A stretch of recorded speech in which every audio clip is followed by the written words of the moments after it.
All right. Hey, everybody, welcome into the Hours. I am Mark, and I am joined here with Tyler. We are going to be talking about a variety of things. One, we're going to address some questions that we've gotten in the chat, some questions that we got at our Final Four workshop, and then hopefully dive into some film here. We are just coming off the Final Four. We had a coach workshop and a player clinic. I really enjoyed spending the time in Phoenix with Tyler and his family and all the coaches and players that came out. I think the weekend was really successful, and it was built around playing point five, teaching players to shoot it, drive it, or move it, and the decision making process behind that. Tyler, I'm going to throw it to you here. What were your big takeaways from the weekend as far as the workshop or the clinic goes? Players shoot the ball better when they have to shoot it faster. I think many players are enamored with the idea of getting their shot off quicker. And I think they're enamored with this idea because they think, oh, I'm going to get a bunch of more shots if I can just speed up my release. The gains that come from like physically or technically improving the speed of your shot are not nearly as great as the gains that come from mentally improving the speed of your shot. And so I think that's just a great reminder for us as coaches and how we actually train players is if we can actually teach speed of shot by changing the order of decision making as opposed to let's physically improve the time it takes us to lift and release the basketball. So one might get like zero point 0.2 seconds of improvement if they work on the speed of lifting and firing the basketball. 0.2 seconds, which is so small that it will have very little to no impact on how many shots one gets off. But if one actually changes the order at which their players decide to shoot, like most players, and we talked about this in our workshop, and we went kind of deep in this, and Mark did a great job giving actual ways to train this, and we actually trained it in our player workshop, which is great. Most players catch, read, execute. And when you catch, read, and then execute, it is a question of seconds. Like how many seconds, 1 to 2 seconds between the catch and the shot. Whereas if one reads, catches, executes, that's how you actually take 1 to 2 seconds off of the time it takes you to shoot. So that's step one. And step two is that creates the expectation to shoot in one's mind when they shoot faster because of the read, not shoot faster because of the physical manipulation of body and ball. Players just shoot better. We've got a player here locally by the name of Malia. We've been working on her 3-point shooting from an accuracy standpoint. She has not been shooting it well for weeks because we've been tuning her shot and has felt frustration. And I've been working with her for weeks to help develop her shot. Mark goes in on Sunday in our player clinic and just gets her to shoot faster without thinking about it. And she shoots better than she has in 2 weeks, which is a great reminder to me. It's like I get so enamored with like the too often with the tuning of the technique of a player's shot. Whereas if you can just get someone to shoot faster, it smooths out all the rough edges of technique, like the starts and stops or hitches a player might have in their shot or thumb manipulation, all that stuff. Like if you just speed up their shot, the ball's going to find the path of least resistance. Like the shortest distance between 2 points is a straight line. And if players have too many curves or arcs in their lift and fire, just give them to shoot faster and it smooths out and tightens up their technique without actually focusing on technique. So that was my biggest takeaway from what Mark taught us and what we did in our player and coach workshop. Because if you get players to shoot better, you're going to score more points. If you score more points, you win more games. You win more games, you have more fun. Yeah, and we're doing a whole cohort on this week, so we could talk about this the whole time. But I do want to touch on a couple things you said. So speed up the shot. What resonates with me when you say that is I think players will find their natural shot. I know whenever I try to shoot in a certain way, it just feels weird. And I think if players can find their natural shot, where they focus more on just functional movement, then we can. Maybe you have some thoughts on this, but then we can start to modify small tweaks within their natural shot instead of trying to build their shot a certain way. And then what stood out to me too is just the importance of having players that play decisive, fast, and free. So decisive would be read close out before the catch. I am going to read my defender and decide if I'm immediately into my shot, immediately into my drive, or if I'm clicking it right away. And then we want to train the technical aspect or our skills so we can execute those quickly. And we saw that in the player clinic. You actually made a really good point when we were in our drive it section.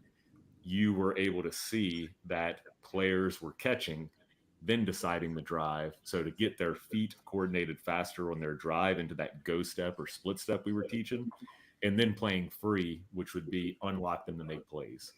It's okay to make the wrong decision at times. That's not the ultimate killer. Indecision would be the worst decision. But clearly defining roles. Ideally, every player could shoot it, drive it, or move it, but that's not reality, right? NBA teams don't have 5 players on the court that can shoot it, drive it, or move it. So, what is my go-to? Like, what am I always hunting? I know for me, and you probably picked this up when we played 3-on-3 FIBA. It had been a while since I played, so I wasn't hunting twos as much as I was ones because that's just what I was more comfortable with in the moment. So, ball in the air, I was kind of thinking drive it. But if I read like, okay, I've got a 7 here, I need to take this, I almost reverse my order a little bit, which you can do for players. But the initial framework or kind of the base framework would be shoot it, drive it, or move it. So we're never wasting the closeout.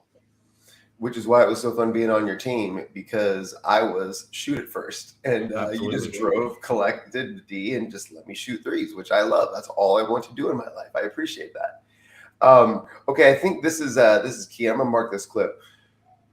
Another observation in actually bringing coaches out to the player clinic that is a little bit uncomfortable for most coaches, but I think more effective if you exercise the 3 O's when organizing your player development drills. So these are the 3 O's. This is how we do things at Savvy, and this is probably a discomfort to lean into. And it's really the difference between a good coach and a master teacher. And here's the 3 O's in order: objective, organize, observe. Objective, organize, observe. Too many good coaches will pre-teach the read, the skill, the technique. That is less effective than just sharing our objective. Worst decision is indecision. Let's make a quick and assertive decision. That's our objective here. Move off it. Organize. Offense at the top of the key, defense with their toes on the free throw line. Pass comes from the smile. Defense, as soon as you see the ball, you're live. Go. We just organized. You notice there was no actual teaching there. Like there was no technique, there was no read, nothing. All of the teaching comes in the 3rd O, which is observe and provide the most effective feedback per the individual, per what you see. And I think both Mark and I have leaned into this because our experience is different than most coaches. Most coaches are coaching one team with the same group of players over a long period of time. And so you're experts in knowing what your team needs or thinking you know what your team needs. Whereas Mark and I, as clinicians, like we've had to be able to walk into a gym, diagnose, assess, observe, and say, here is the thing that's going to get us the most traction right now with a blank slate. And a lot of times our predisposed assumptions when we have the same team are actually our blind spots. And so I think coming in with a fresh eye and a fresh lens to actually observe, okay, what do our players, our team in this moment need? That's what Mark shared that I did, is like he set up the objective, he organized the game, we went, I observed a thing, and then I gave the teaching after we had been going for a period of time, 3, 4, 5 minutes. And then that thing unlocked a whole nother level. And so that's why I said that's the difference between a good coach and a master teacher, is a good coach can probably set up a good drill, a good environment that's going to provide a little bit of improvement. But a master teacher is going to actually be able to hit on the thing in the way after we're flowing that's going to unlock the next level faster. So I'll repeat it, clearly state the objective, organize the environment, the constraint, the game, whatever that's going to provide the reps that are going to get you better at the objective, and then sit back and observe is the third thing. And the more you develop your lens and check your lens against those of other experts and master teachers, that's really where the nuance and the improvement comes. Yeah, I'm gonna highlight a couple things that you talked about within that. So organize, I think you said offense at the top of the key, defense stand here when you see the ball close out. I love that you limited to 3 teaching points, right? Rule of 3, 10, 30. And like you said, no technical teaching there. I think, especially when you're introducing a new drill, let's just get them going in the drill, because as a player, you're going to have to think about, okay, well, what did Tyler just say? I stand here. When I see the ball, I close out. And then if we're giving them all these technical aspects of a closeout or how to drive the closeout, we're giving them a lot to think about. Our teaching point there was 7 or hunt. That's it. And we didn't care about the footwork of the drive or the finish necessarily, or even the close off. Really, we just told them, if you force offensive player to dribble, you win. Defense, like, just that would be the win for the defense there. So we weren't closing out short in building poor habits, and we were giving the offensive player a 7 or hunt read. So really, really good. And then, Mark, let me also give this reminder. What Mark just did, 7 or hunt, is an example of if-then statements. And one of the things that Mark did really well in our coach workshop was provide a list of if-then statements. When observing, I would encourage you to observe the issue and provide the if-then statement. The best thing that we can do is provide less if-then statements in more context over the course of a practice. So last night, our if-then statement was, if no 9, pass for 7. And I said that probably 80 times throughout the course of multiple games, multiple situations, because offense is just shot selection and defense is just influencing shot selection. So we didn't need to teach a new principle. We just needed to provide more context, more examples, more experiences where we applied that same principle in order to learn. And so, I mean, that was just a great example of, like, once you observe, provide an if-then that's a principle that you're trying to apply, as opposed to use this technique. I think what the if-then statements do as well is they make decisions easier by just creating a read, right? If no 7, then hunt. If no 9, then look pass for a 7. I think you do a really nice job of this. I'll put you on the spot here. And then I've got one more thing to say about the player clinic. Tell me the difference between a decision and a read. Speed. So, like, gosh, man, I don't know if I should marry this girl. It's a big decision.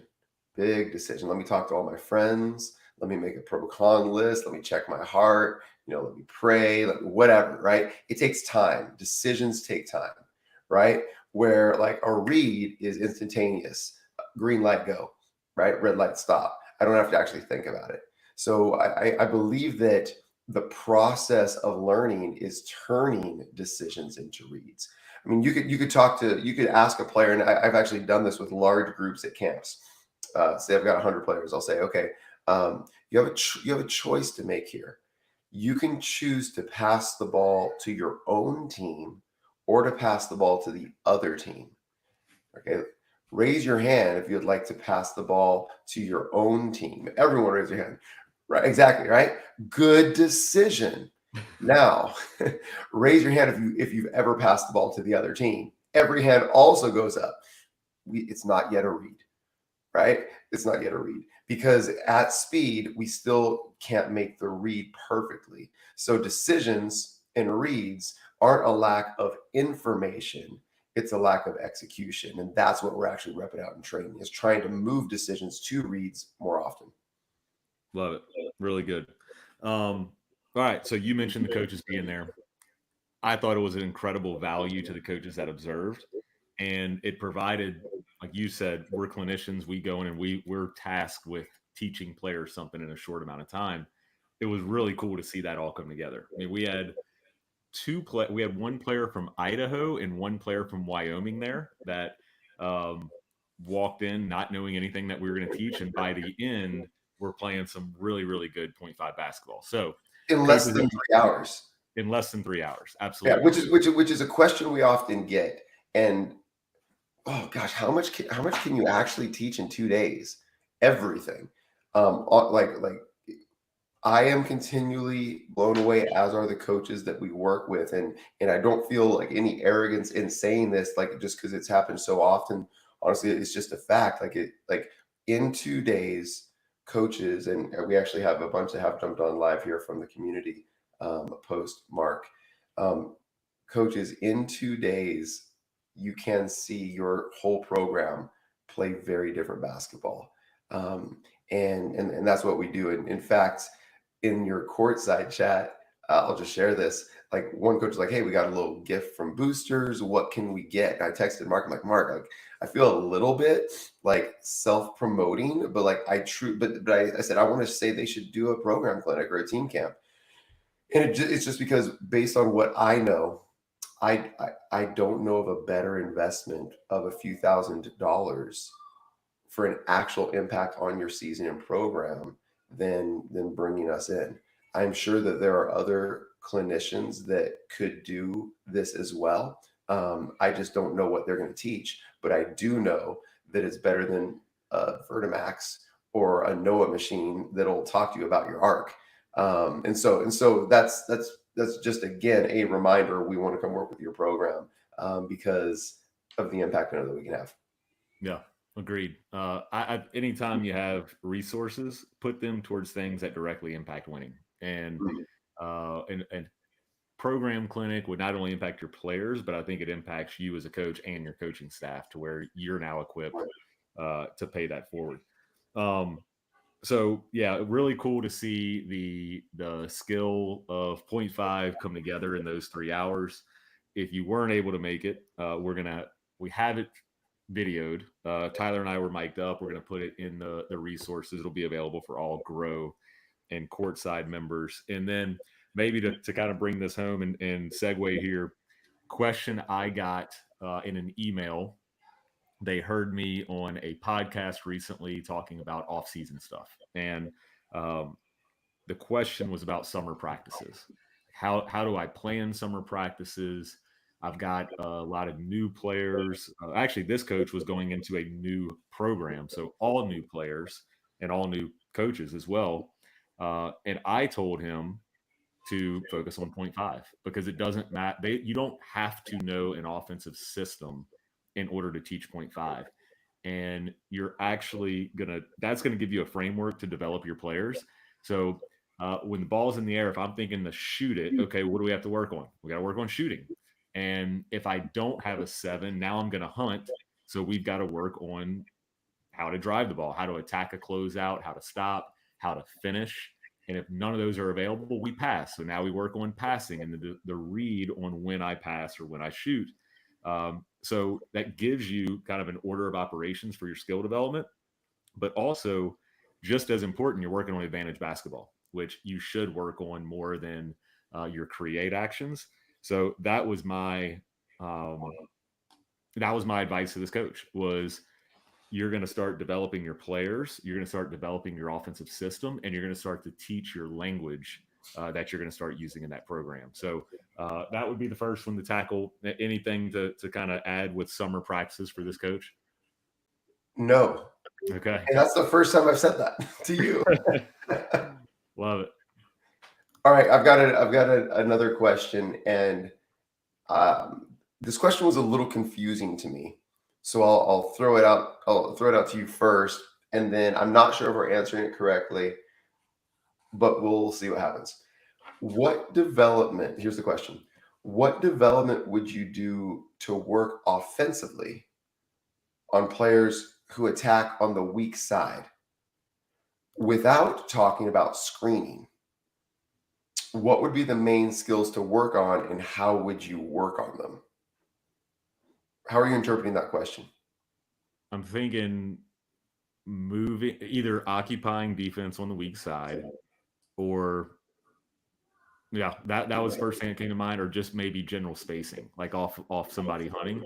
Just how would we? So if we're not gonna, I guess he's saying we're not gonna screen on the backside. So what am I missing here? Would that just be an exchange, or just Maybe, relocating and changing your positioning?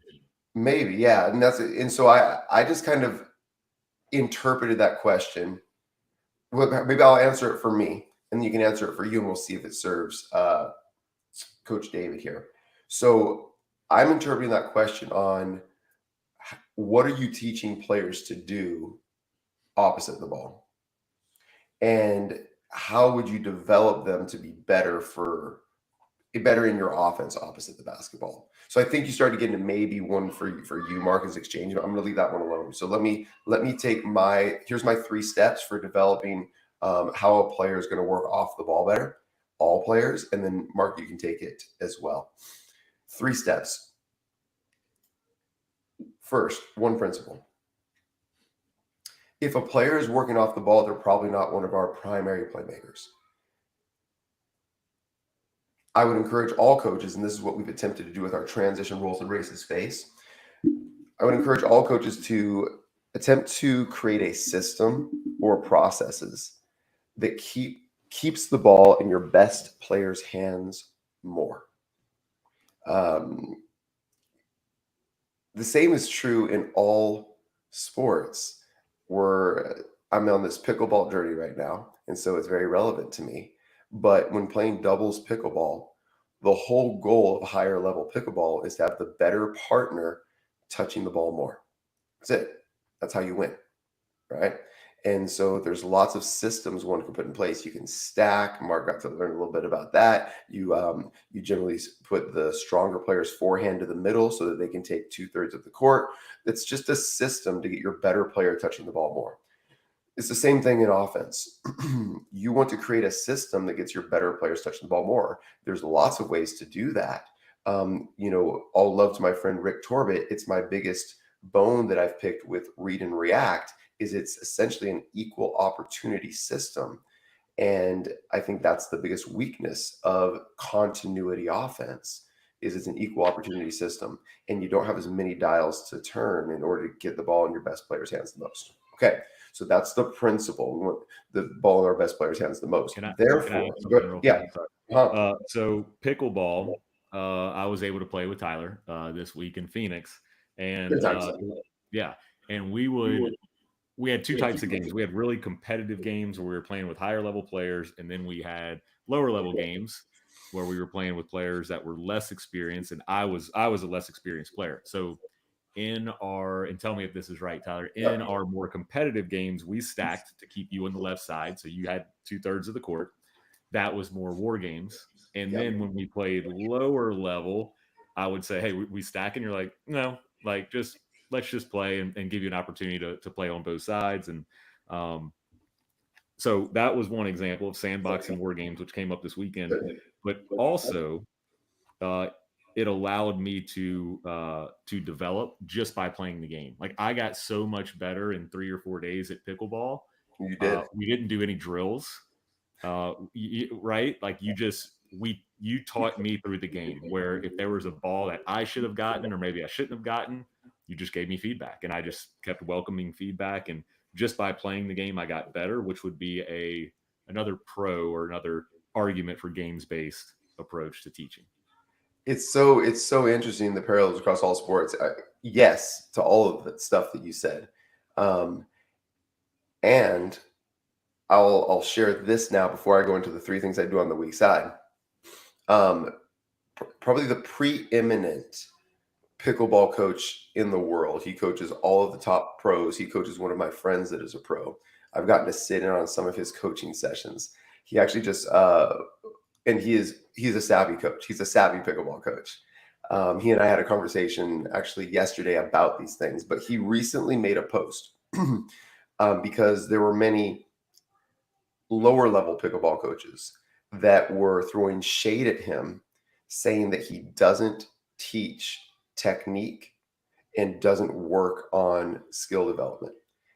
And he basically fired back and said, it's not that I don't teach technique or that I don't think it's important to teach technique. He said, I would just never teach it first, which I think is a great. Did I send you that clip, Mark? Is that a clip I sent you? Yeah. Or no? Okay. Yeah. Which I think is a great framework for us and coaches in basketball as well, which is what Mark is referring to. It's like, no, we at Savvy absolutely believe in teaching technique. We just don't believe in teaching it first. That's part of the observation, and you determine, is that the thing that they need? But it's not what they need first. What they need first is game context with a clear objective. Objective, organization, go. Observe. What do they need? And usually what they need first is not technique. What they need first is to move from decision making to reads. That's what they need first. In all contexts, action, advantage, transition, defense, rebounding, like all scenarios. And then where you get the slight gains at the end is going to be technique. So that's again just all for context. Mark, anything else before I go into the 3 things that I would teach someone on the weak side? Nope. Shoot. Okay. They're on the weak side because they're not one of your primary playmakers in a war game situation. That's why they're there. And so that informs what we want them to do, right? So the number one thing that players need to learn when they're on the weak side or away from the ball is just to hold their space. Just hold their space. And that's a skill because everyone wants to cut. Is that what you wrote down as well? That was my number one. Yep. Number one. I can't tell you how many times I asked this question of players last night. Why are you cutting? Why are you cutting? Either cutting or moving and creeping inside of the 3-point line. It is a skill to learn to play in space outside the 3-point line. It's a skill that must be developed. It's a skill that most young players don't have because it's not how they start learning the game. They're developing habits when they're very young to be as close to the basket as they can because that's where they can score from and everybody wants to score. Which on the flip side, if you talk about long-term athlete development, it's why I believe in teaching shooting first at a very young age and teaching shooting as power generation as opposed to anything else so that they can shoot from further at a young age. Because if they can shoot from further at a young age, they will play from where they can shoot from. If they play from where they can shoot from, which is further away from the rim, they're going to start to develop good habits that will unlock every other aspect of basketball. So Mark has gotten to see my daughter, Charlie. She's 8 years old. She can shoot from 3. I would say not effortlessly, but functionally. She can shoot from 3 at 8. And I believe that that's possible for anyone because all we focused on with her is power generation. Can you just get the ball there? Then it's fun for her to play there. And now she can learn to make reads from there. And if you can't play there and make reads from there, then you're going to get limited context for the future and higher level basketball, which is also my argument why I think that lower level basketball must be played with smaller balls and lower goals, because that then allows players to play from further away, which is going to get them to play basketball earlier, not whatever you call what most people are doing at the youth level that is not basketball. Hold space. Let's popcorn. This is fun. Go ahead. I know yours was space as well, but any other pieces on that?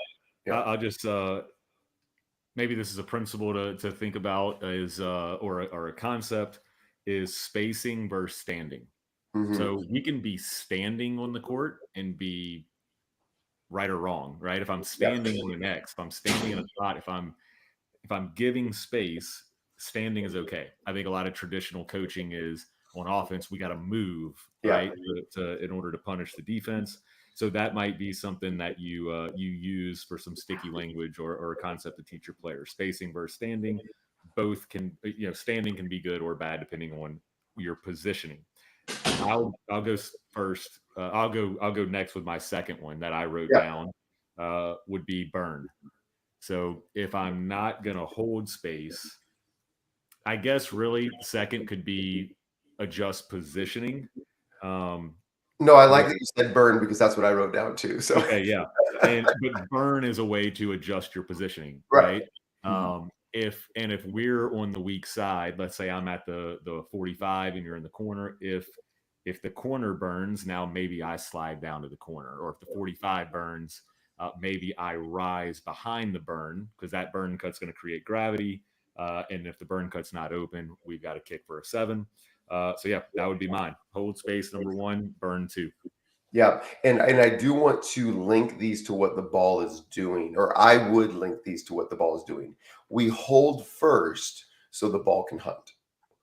We burn second when the ball triggers a protection plan.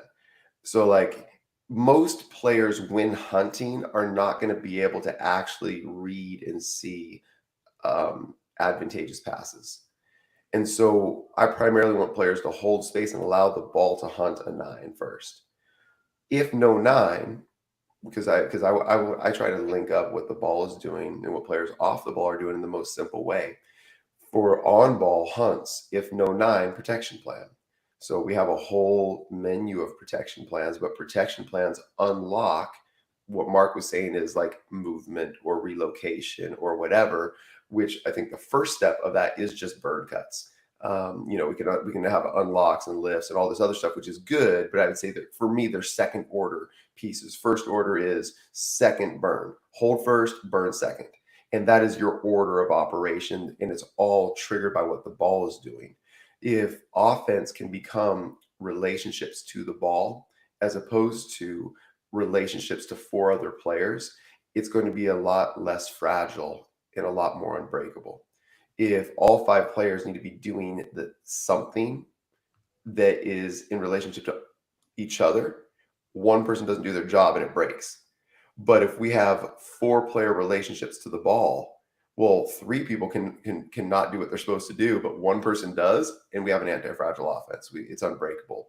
So as often as you can, if you can break things down to relationships to the ball between two players, and then actions that might involve two or three players, that's how you can get an unbreakable offense as opposed to five-player continuity. So hold first, burn second, and then I went really simple on my third, and I'm very interested to see what your third one is.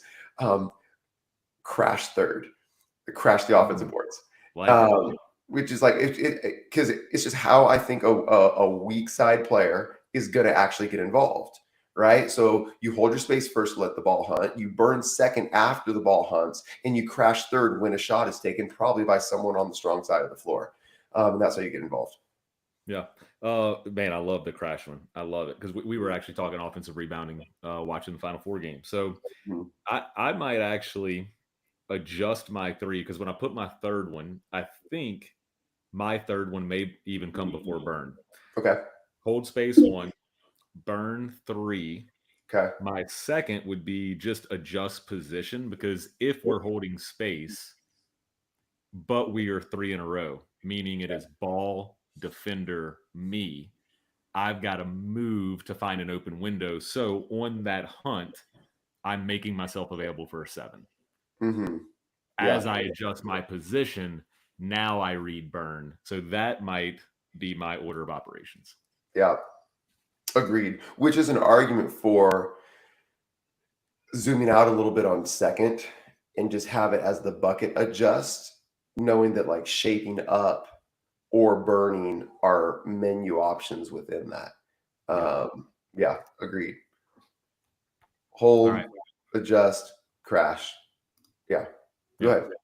Um, I've got a question here that was asked, and I think this coach was asking in the spirit of getting ideas, but the question was framed, coaches, I'm asking for a template for a team motto, a discipline system, and team goals.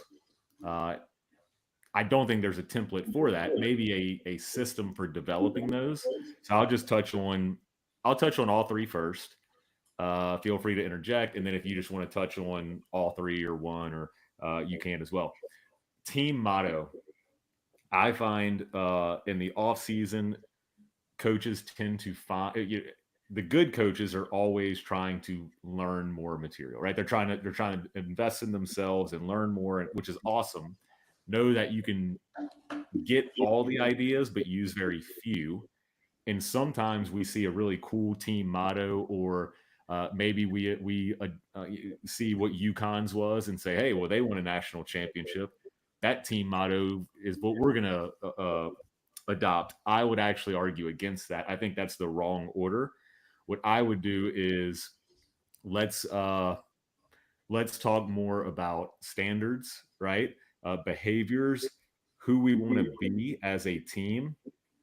Spend your off season developing your standards and behaviors, and then at the end of your off season, maybe it's at the end of your June season when a lot of coaches are playing games and practicing, ask your team, hey, who were we? If we were going to zoom out and look back at our April, May, June, what defined us? What behaviors defined us, or what standards were we above the line on? And then what team motto fits that? Because that is who you are, and then that is what you are trying to take from good to great, maybe. So I would maybe reverse the order there instead of coming up with the motto and then trying to fit to that motto. As far as, let's go to team goals, same thing. I would actually say use process goals and not end goals, right? Goals that are oriented around success or winning, right? Like what team doesn't want to win a state championship? What team doesn't want to win a conference or a district title? Everybody has the same goals. It's what you do leading up to that. So I would look at it as, what is the obstacle? Like, why aren't we a championship program right now? And those become your process goals or your standards for your program. And then last, discipline. We could probably go for a whole another hour's episode or even a cohort on discipline. But my response was, our goal for discipline should be to build character and strengthen relationships. We want to have a transformational approach rather than a transactional approach of, I caught you doing something wrong, you're going to run, and now we're even. And we actually had a friend of ours present at our Final Four workshop, and he talked about repairing their relationships, which we call restorative, right, consequences. So we enforce our standards. There's discipline. Doesn't have to be running, but then how do we repair that? Because I think too often it's the formula: you messed up, I discipline you, now we're even. So I think the number one advice would be to establish standards, and most coaches, I think, do that, whether intentionally or unintentionally. Second thing I would say is, be relentless and consistent and have great follow-up in supporting and enforcing those standards. So it comes from a place of building character and strengthening relationships, and you're equipping players with the values that you're trying to instill with them within your program. Yeah, really well said. Not much to add other than this thought. I think it's worth considering discipline as an impact to relationship and really leaning into that. Discipline can be some sort of external consequence. I mean, think of it as simple as, if you choose to spank your child, okay?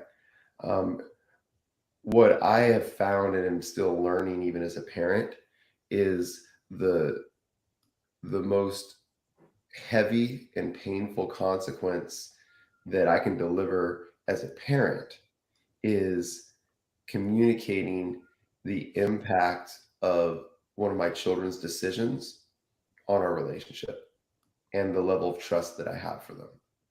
And so, like, one of my daughters can choose to disobey and have a rebellious attitude through their disobedience, and I can give them the consequence.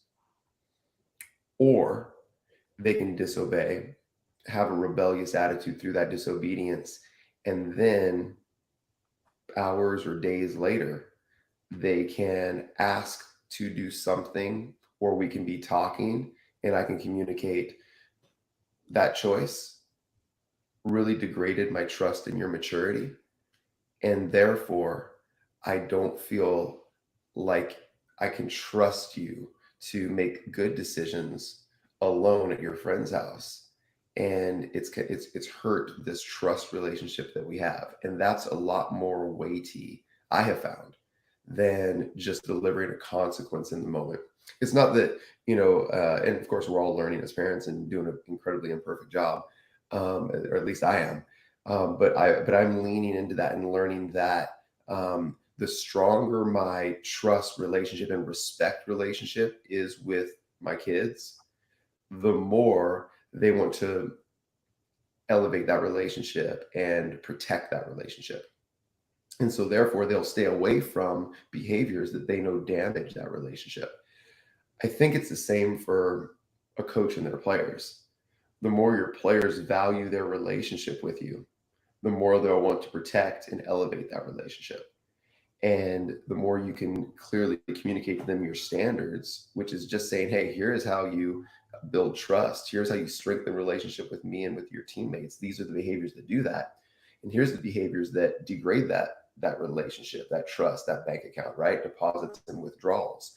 And the more you can help educate them what makes deposits in that trust relationship, and the more they can really feel the loss of that relationship. And in one way, I mean, playing time equals trust, right? So your strongest, I think, consequence really is playing time. And playing time equals trust. So I think the more you can link that to relationship, and even remove it from if then consequences, right? If you don't uphold our standards, then you don't get to go on this trip or whatever, but just really have like the relational conversation. I think that will help people hold the line of your standards more. Yeah. And in the talking about consequences, when you have rules, it's the if then, right? You did this, so now this is the consequence. I always encourage coaches to make consequences progressive, where shift your mindset first. If somebody is late or somebody doesn't show up for a practice, your initial thought should be, is everything okay? Mm-hmm. Right? Like, let's come from a posture of like, not, oh, they did this to me, they're a problem, but hey, maybe they have a problem, right? Maybe something came up. Second thing is just consequences should be progressive. We don't have to come out like a fire hose and just have a binary, like, you did this, so this. I think everything is unique and different. Every situation is. So can we use conversations? Can we be curious before we're judgmental, to help resolve the issues and to help change behavior, right? And oftentimes that is removing the obstacle for the player.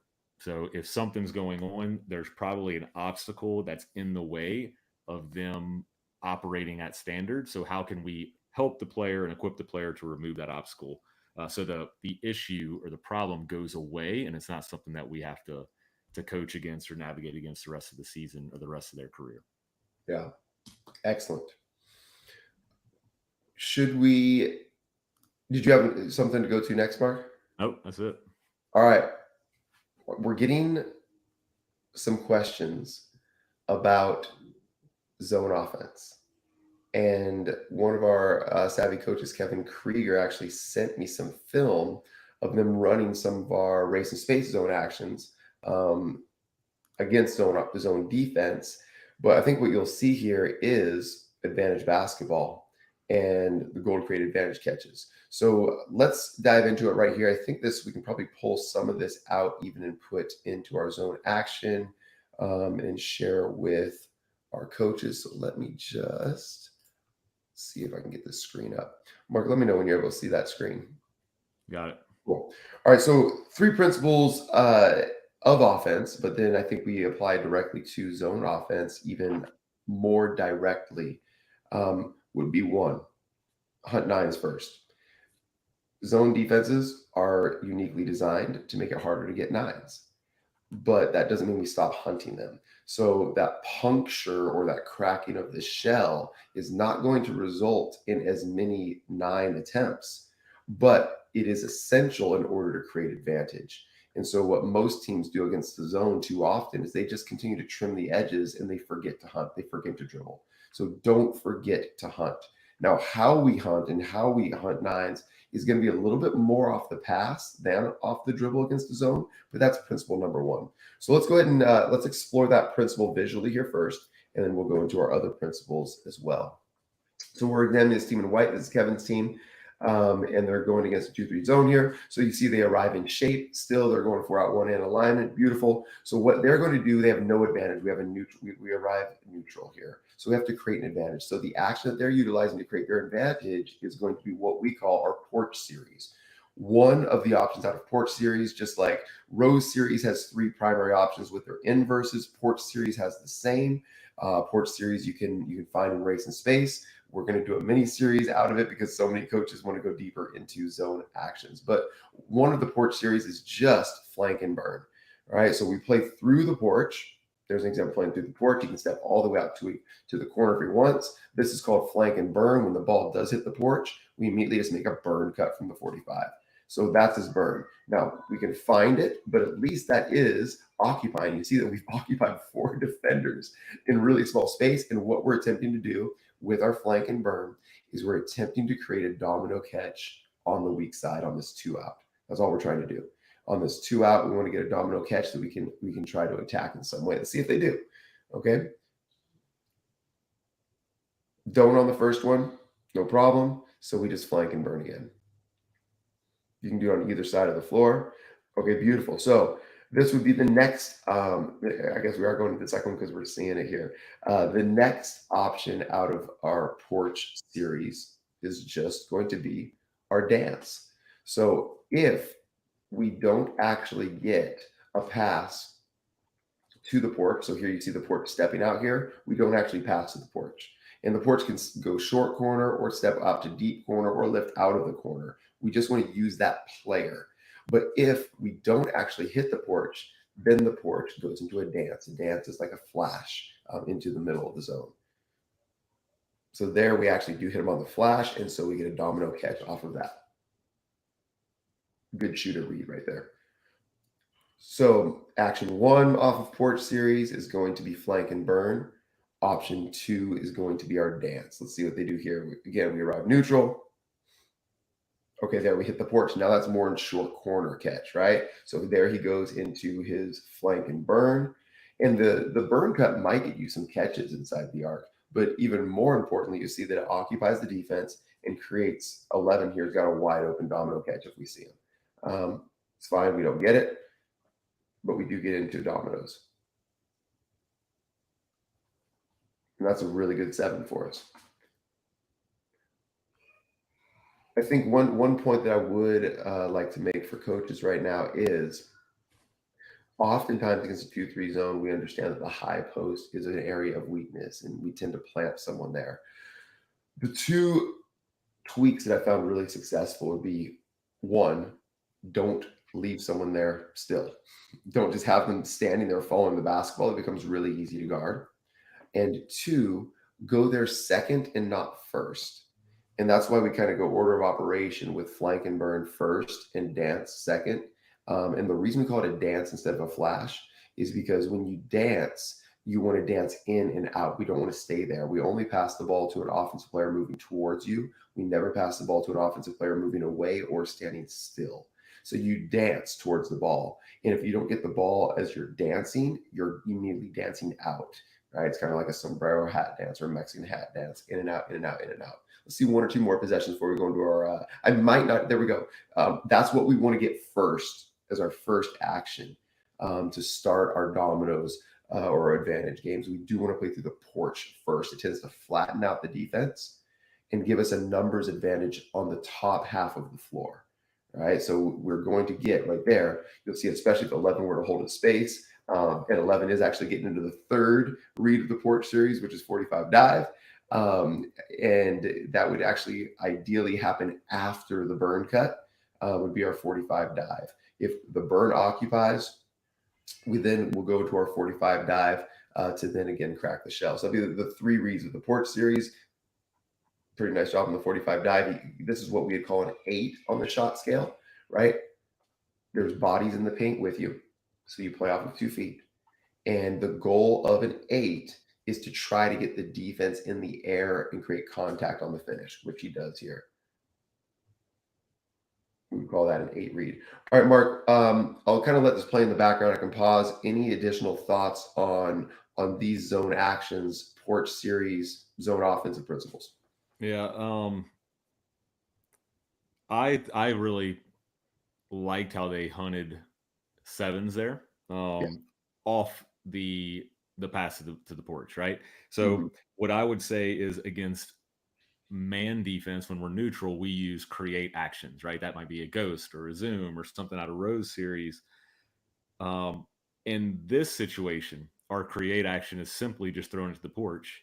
Right. It flattens the D. It might even bring two to the ball, like we saw, and that's enough to create advantage. So I don't think you need to run anything intricate against the zone to create advantages. It's more about just getting two to the ball or flattening the D, and like you said, creating advantage on the perimeter.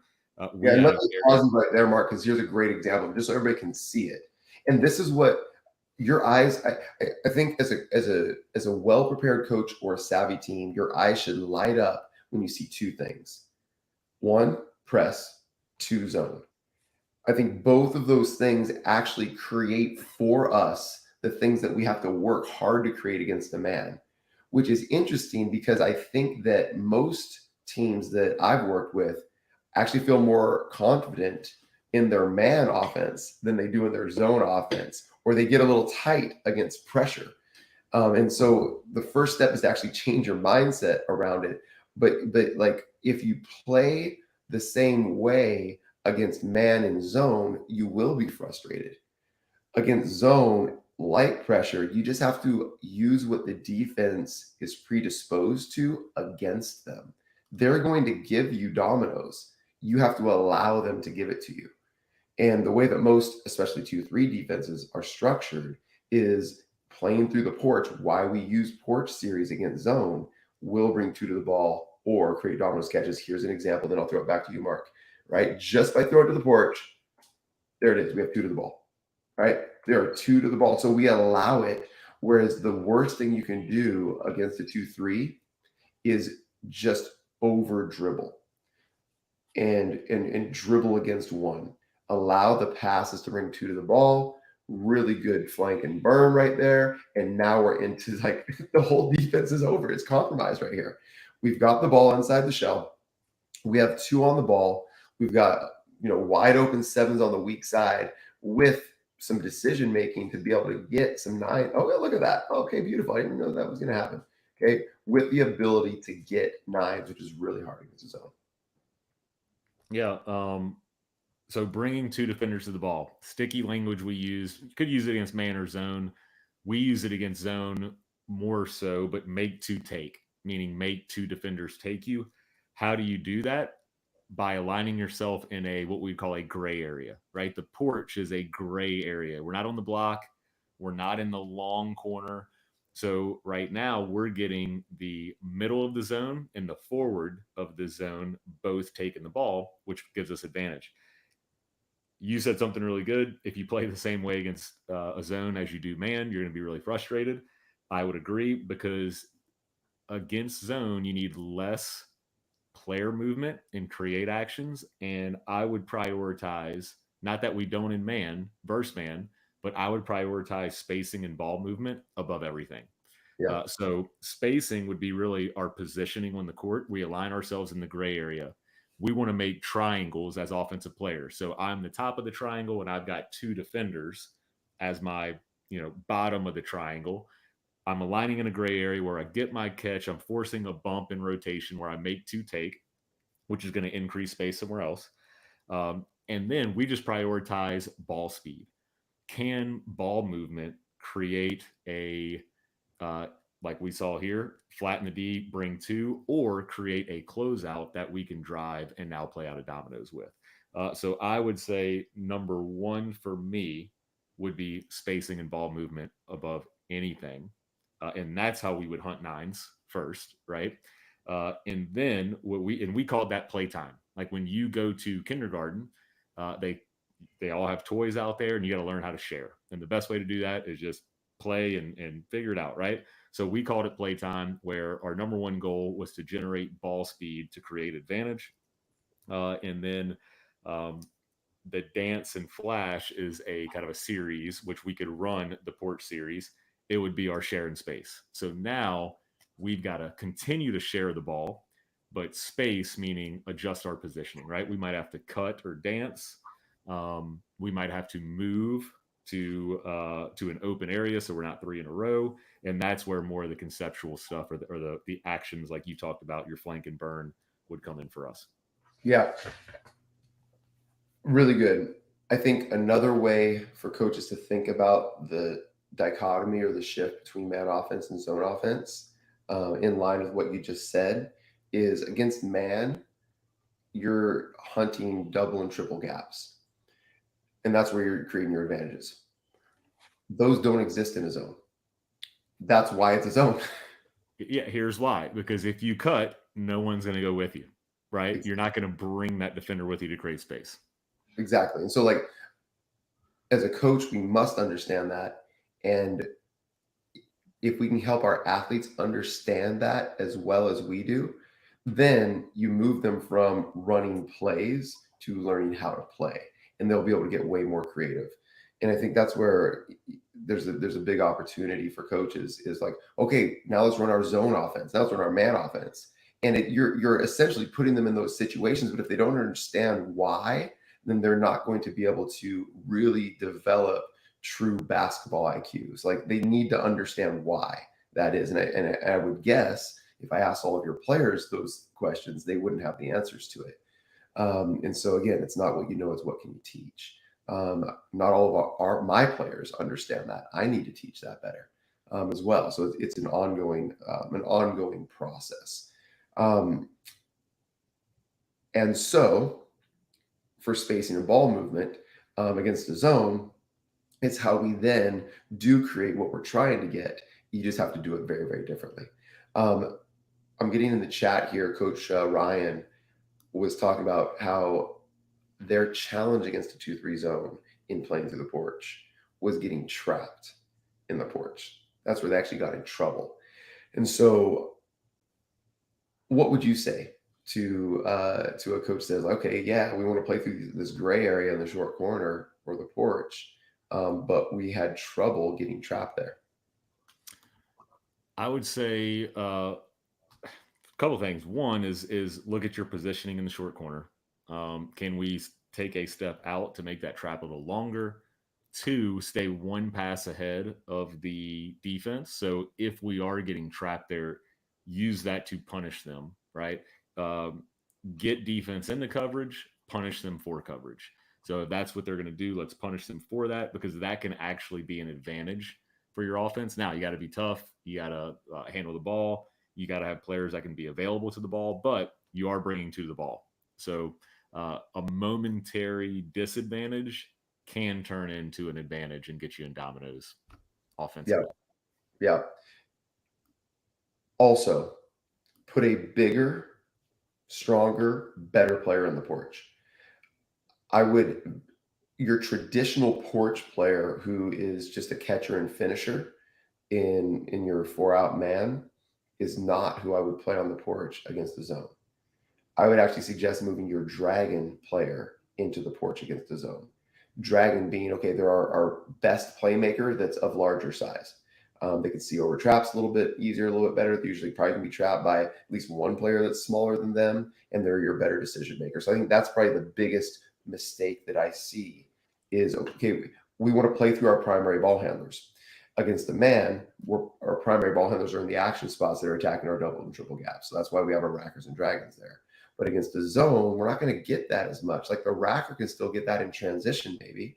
But if we go neutral, we need to actually get our primary ball handler, like our Jokic dragon type, to actually play through the porch. So that would be a very practical adjustment you can make. And if you don't have that type of player, you won't be good against anything anyway. Mark, you had something, I can tell. Yeah, just think of the porch against the zone as a place of attack, not a position. So this is where my porch plays, rather than we attack out of the porch. Who do we want to attack there? So really good adjustment by just putting a better player there. Well, this was fun, man. It's always great to talk hoops with you. I hopefully I served coaches, but I know I learned a lot too. I got 3 pages of notes here.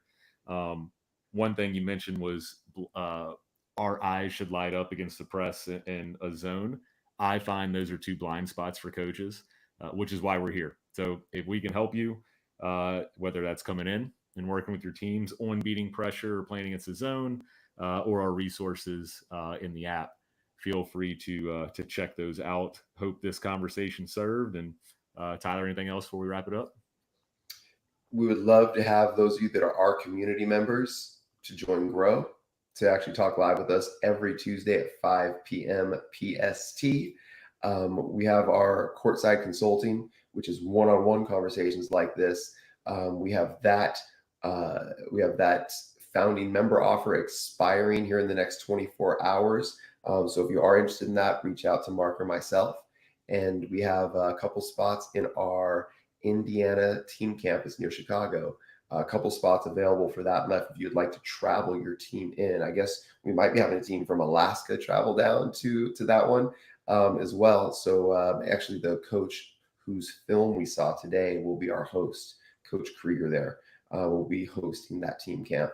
And that would be an incredibly effective way for you to improve your team this summer. So those are ways to stay involved and go deeper with us. Thank you guys for being here. And Mark, always a pleasure. I learned a ton as well. Yes, sir. Stay savvy. See y'all.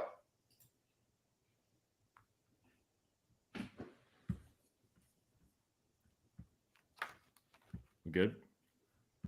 And we're good. Okay. I couldn't find the screen. Shoot.